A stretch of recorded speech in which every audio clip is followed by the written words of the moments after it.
Hey everyone, welcome to this explainer. Today, we're unpacking Module 4, and honestly, we're going to transform you into a master storyteller using the past tense.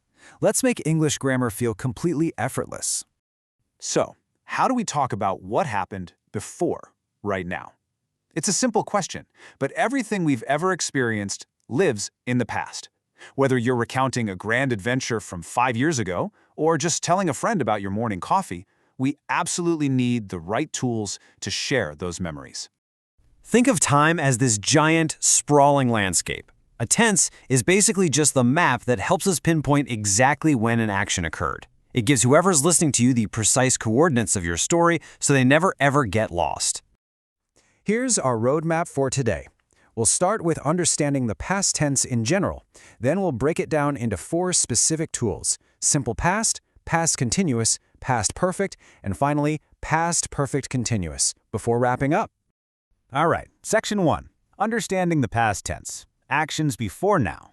Whether an event literally just happened 10 seconds ago or way back 10 years ago, we need a specific set of tools to talk about it. The past tense covers all situations that are completely in the rearview mirror. I played cricket. She visited her friend. They watched a movie. You know, these are just tiny, relatable slices of daily life. They demonstrate our simplest tool, a basic action planted firmly in the past. Nothing complicated, just a fact of what happened. Moving right along to Section 2, the simple past, for completed actions. Okay, if an action is over, finished, and completely wrapped up, this is the exact tense you're going to reach for. There's no lingering activity here. The book is closed. I visited Hyderabad. He played football. She cooked dinner.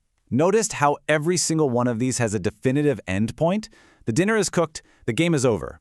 Because they're definitively finished, they are perfectly suited for the simple past. Let's shift gears to Section 3, past continuous for ongoing actions. What if you want to talk about something that was actively happening? Well, this is your tool for ongoing actions. It's kind of like a video camera recording a continuous flowing moment rather than just snapping a single photograph. It adds motion to your past events. It's super clear when you compare the two.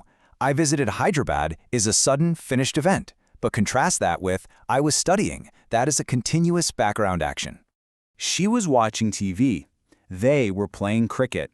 When you say she was watching TV, you're literally dropping us right into the middle of the action.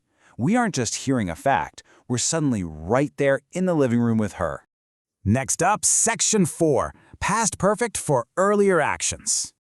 This one's kind of like a double past. When you're telling a story with 2 past events, this tense makes sure your listener knows exactly which one happened first. It's the ultimate timeline organizer for your listener's brain. Let's trace the timeline. Say 2 hours ago she ate. Then 1 hour ago the movie started. Because the eating happened first, we use the past perfect for that earlier event. She had eaten before the movie started. Here's the exact same concept with specific times. I had finished my work at 5 p.m. takes the past perfect because it's the earlier action, followed by he arrived at 6 p.m. It just keeps everything incredibly logical. All right, Section 5, past perfect continuous tense, continuing before another event. This is your go-to when you want to emphasize exactly how long something was happening before something else came along and interrupted it. It adds a really powerful sense of time and effort to your stories. Look at a 2-hour span between past events. We would say, I had been studying for 2 hours. That phrasing perfectly captures the continuing duration leading right up to the second event. Or take this one. They had been waiting for a long time. Man, you can almost feel the exhaustion in that example, right? It highlights exactly why emphasizing duration is such a powerful storytelling tool.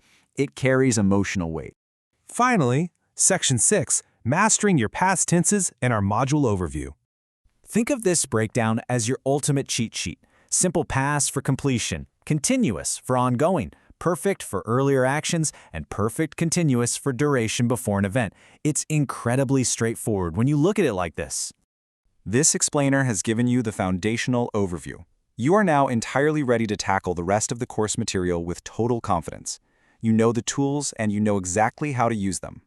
You have these 4 distinct tools to precisely map out time. So, my question to you is, what past story are you going to confidently tell today? Take these tools, go out there, and start sharing your experiences with the world. Thanks for joining me on this explainer, and happy learning!